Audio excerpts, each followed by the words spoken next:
I was expecting to be doing this on my 2-year anniversary, but no, Marvel had different plans, which doesn't even really make sense, because if you think about it, I'm pretty sure the reason why they were doing the foreign release first and then the American release a week later was so that American reviewers getting their hands on the movie for the first time won't hurt the box office or anything. But it's Marvel. For 10 years, we've liked at least a little bit every single one of these. So I would appreciate it if they had some faith in us and would just release them worldwide at the same time everywhere. Although they haven't released this out in China yet, as of the recording of this video, which is Monday, and I saw the movie on Saturday. But I don't understand why they stagger the release at all. We're gonna like it, we're gonna pay to see it, you're gonna make a ton of money. It's happened 19 times now. But anyway, on to the review of Infinity War. We got a lot to unpack. Come with me, won't you? Avengers Infinity War, directed by Joe and Anthony Russo and stars Robert Downey Jr., Chris Evans, and all the other great Marvel characters.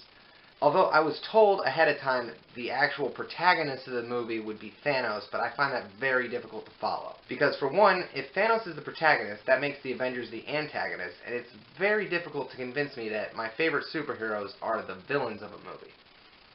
And it's even harder to convince me that the villain of the movie is actually the protagonist when the villain's plan is so overwhelmingly stupid. Here's, in a nutshell, Thanos' entire plan. The universe is finite, which means that there's only a certain amount of resources that everyone in the universe is allowed to use. So he thinks that by killing half the people in the universe, it will immediately solve all kinds of problems. And it's like, no. Honestly, if you wanted to help these people, give them space travel and get them to planets where no one else lives so that they can have those resources. You don't start stretching out resources. Honestly, the universe is so overwhelmingly huge that by the time resource scarcity becomes an actual issue in the overall universe, most of the resources are going to be kept in black holes, slowly evaporating for the next quadrillion years.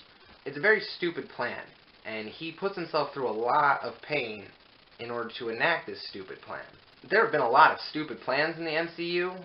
Plans like Baron Zemo from a couple years ago, who had to have so many things go perfectly and coincidentally right that it would actually have been impossible to think ahead of all these scenarios.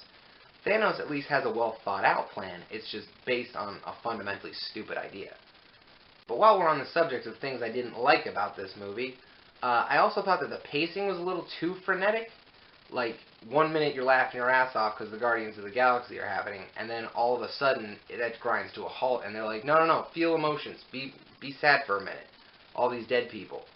And it does that a lot. It switches between something funny and something serious and something sad, and you need a little bit of a segue in between those, otherwise I'm going to get emotional whiplash. I think that if this had been done a little bit better, maybe, God forbid, Marvel, you drop a few of your jokes, but I think they could have actually got me to cry at the end of this if they would have edited it in a proper way. And the other thing I don't like about this is Gamora and Star-Lord's relationship. I've been saying this since the first Guardians came out. It's been almost 4 years. I don't see the attraction Gamora has for Star-Lord. I get Star-Lord's attraction to her, but I don't take it seriously because he's not a serious person. He's not a person you can take seriously.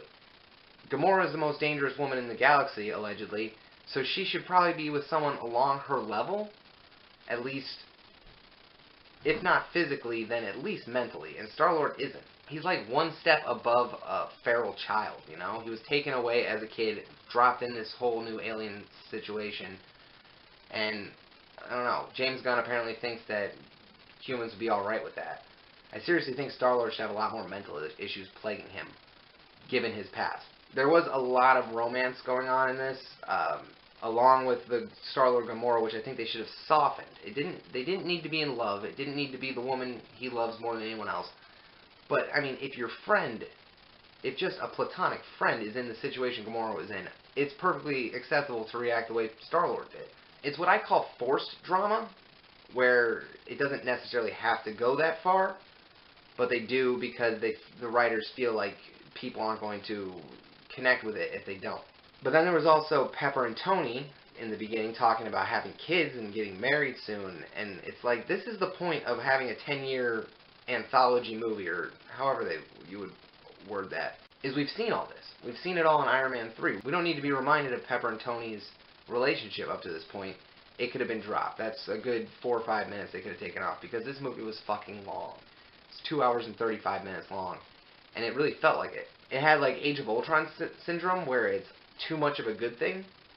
So it's really hard to find bits to cut out, because there was a lot of good shit in this. But I would have definitely cut those 2 romantic subplots and then left in the Vision and Wanda one, because that's the one that makes the most sense. Wanda got her powers from the scepter, which contained the Mind Stone, which is now in Vision's head. So to me, that's at least a magical reason to explain them being together, with their connection, you know? I get that one. I'm willing to accept that, especially with how it ends up at the end. So the Vision and Wanda relationship thing was good. Star-Lord and Gamora needed to be dropped. It never should have made it as far as Guardians 2. And quite frankly, I'm glad Gamora's dead. So those are my main issues with it. On to the things I loved, and which is most of it. I'm not counting anyone who died of disintegration to be actually dead. Like, that's all stuff that once they get the Infinity Gauntlet back, they'll undo, or however they end up doing it. That'll all get undone. The only ones whose deaths are real, I think, are Heimdall, Loki, Gamora, and Vision. Although someone on Reddit said that there was a 5th, but I can't remember for the life of me who that is. But Loki's death I called ahead of time. Heimdall, I honestly keep forgetting as a character. Like, I guess because in Ragnarok, he grew his hair out into dreads and ran away. He just felt different to me. Like, not seeing him in full armor, there's a bit of a disconnect. It just becomes another Idris Elba character to me. So Heimdall I didn't give too much of a shit about. Loki was well deserved. I wanted him to die. Vision probably had the most brutal death, having to do it twice. One at the hands of his love, Wanda, and one at the hands of his enemy, Thanos. And Gamora's death really took me by surprise, because everyone was telling me Nebula was going to die. One of the sisters had to die, and honestly, I think they made the right choice there. Mostly because I want them to split up Star-Lord and Gamora, but also because I don't think Nebula's done. She hasn't had a full redemption arc. She's come real close, but she needs to actually get in with the team. I thought Doctor Strange was surprisingly good, because in the movie Doctor Strange, I felt that he was a bit overshadowed by Chiwetel Ejiofor and Tilda Swinton and Mads Mikkelsen sometimes. I don't know, it's just, he didn't matter as much to me in the movie, but seeing him hold his own against Tony Stark and Peter Parker, I think he did a really good job. And with Peter, Stephen Strange, and T'Challa all disintegrating at the end, and all 3 of them have announced sequels coming, it kind of reinforces they're not gone forever, or not even close to being gone forever. I knew Tony and Steve Rogers were not going to die, because they still needed to get back together and trade off the shield. Like, Tony has to give him his shield back, and the trailers were showing them on 2 very different locations the whole time, so I just assumed that those 2 weren't going to be meeting up until the end. And even then, they didn't. Tony's still missing. He's on Titan with Nebula. But it's definitely up to Avengers 4 to reunite those and kill them off. Speaking of Star-Lord, though, he's my least favorite member of Guardians of the Galaxy. So I'm really glad that he was the one who fucked up the most. Like, I'm tired of Tony taking all the blame for everything. Like, yeah, he made Ultron, and that caused a snowball effect that caused a lot of other problems. So it was nice that Star-Lord was the one who fucked up. And I completely forgot that Peter Dinklage was in this one. And I also don't think that the Russo brothers know what a dwarf is. My guess is that Sarah Haley Finn, the casting director, casted Tyrion Lannister saying, hey, a dwarf, we'll have him play a dwarf. But then when he showed up, the Russos were like, you hired a little person to play a dwarf. Now we have to add like 12 feet in CGI. Because they think that dwarves are giants. Why would you make a dwarf that big otherwise? Unless you just thoroughly don't understand the concept of a dwarf. That seems like a big waste of effort. I feel compelled to rank this, like many of you, I assume. But it's hard because my heart is telling me that it's not as good as the Avengers 1. My brain is telling me, yes it is. It has 10 years worth of weight behind it as opposed to just, 4 at the time? Even though the 10 years are ignored by me because I didn't start watching any of this until 2012 when Avengers came out. So it's really only 6 years of build-up for me, of which you guys have got to watch 2. So that's awesome. I'm just kidding. I honestly was considering not even making a video for this because the fact that I've been doing this for 2 years and haven't got any subscribers or views is really depressing me. But the best way to guarantee my own failure is to quit. So I'm just going to keep making these videos even though I don't really feel like it anymore.